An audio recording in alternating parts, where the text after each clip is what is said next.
I'm Kamari Bright. I am a creator overall, but I work with video poetry and installation and some other mediums.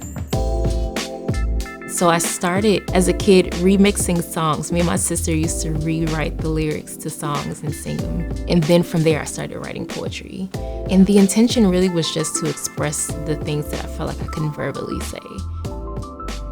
There was a year when I lost a few family members. I was overworking myself, working 2 full-time jobs and doing contract work on the side. And I really was confronting my mortality that year and just reflecting about legacy and what I wanted to leave behind. I wouldn't be comfortable with myself if I died the next day and I never shared anything that I created, or I never put this creativity to use. That was the year I really decided and pushed myself to share it with people. I think my self-worth and a self-esteem and even just confidence in my work, in myself as an artist, were things that I was working on and still continue to work through. I started out with just poetry writing and readings. So I met all the writers and the poets. And then I got into installation and met more 2D, 3D artists, and then got into video poetry and met all the film side.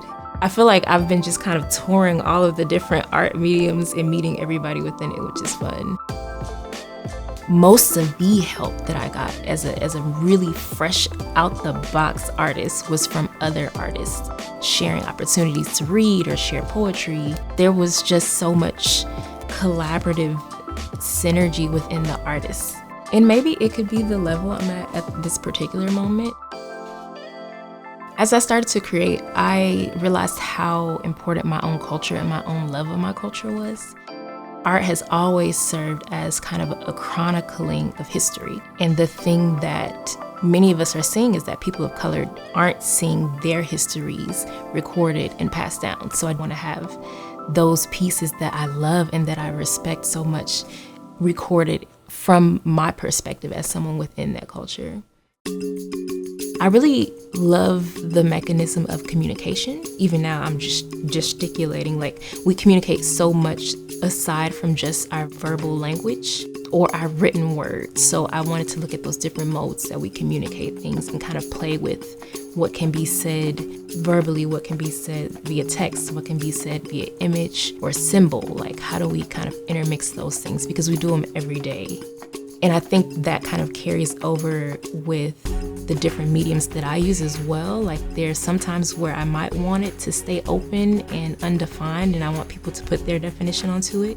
I might use text or something without kind of that vocal intonation so people can impart whatever they want to. Or if I want it to be clear, I'll change the medium.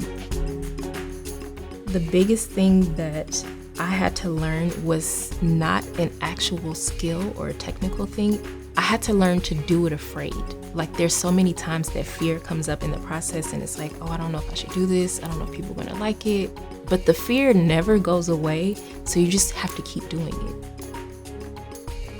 It's important for me to keep giving back to that ecosystem of artists, the ones who have helped me get opportunities and get to where I am. Like, I feel like I needed to be a responsible art citizen, but to just keep that world thriving because it just feeds itself and it's still something that helps me keep progressing. So I want to help keep this thing going and keep other artists moving and progressing in their crafts too.